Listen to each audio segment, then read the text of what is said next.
எல்லாருக்கும் வணக்கம். குரு சிவயோகி ஐயாவுக்கு நன்றி. இந்த பதிவு பெண்களுக்கான பதிவு. பெண்களுக்காக நான் சொல்ல விரும்புகிறது என்னோட ஒரு ஆசை அப்படின்னு வச்சுக்கலாம். அதாவது ஐயா ஒரு கதை சொல்லுவாங்க. யானையை அதை தன்னோட இடத்த விட்டு போகக்கூடாதுங்கிறதுக்காக அதை காலில் கயிறு கட்டி வச்சுருப்பாங்க. அது கொஞ்ச நாள் கழித்து அடிக்கடி கயிறு கட்டி வச்சனால கொஞ்ச நாள் கழித்து கயிறு கெட்டனாலும் அது அந்த இடத்த விட்டு போகாது. அந்த மாதிரி பெண்கள் நம்மலாம் இந்த மாதிரி கயிறு கெட்டி நம்மளை கட்டுப்படுத்தி நம்மளை யாரும் கட்டுப்படுத்தலைன்னா கூட நம்மளே போய் நம்மளை கட்டுப்படுத்தி அப்படி தான் வாழ்ந்துக்கிட்டு இருக்கோம். சிவயோகி ஐயாவை பார்த்த பிறகு நம்ம அந்த கட்டுக்களெல்லாம் உடைச்சிட்டு நம்ம தான் வெளியில் வரணும். இது நான் யாரோ நம்மளை கட்டுக்களை வெளியே கட்டை பிரித்து விடுவாங்க அப்படிலாம் நீங்கள் நினைக்காதீங்க. நீங்கள் தான் வரணும். நீங்கள் வந்திருக்கலாம், இல்லை வராமல் இருக்கலாம்.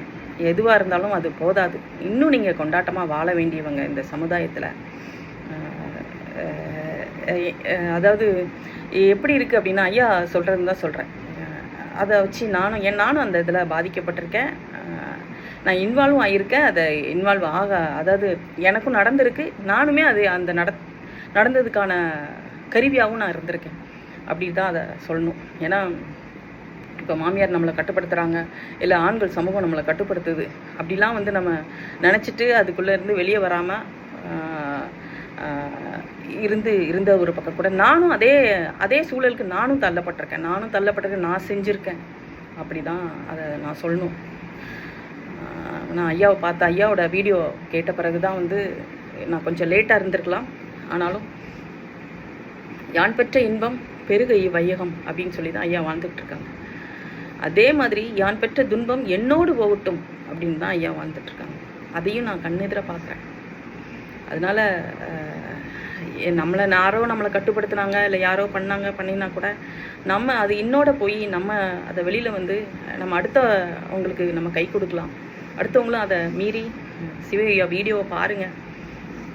பார்த்தா மட்டும் போகாது. சச்சங்க ஒவ்வொரு நாள் உங்களை நீங்களே ஜெயிச்சு இந்த சமுதாயத்தில் மேலும் மேலும் நீங்கள் வளரணும்.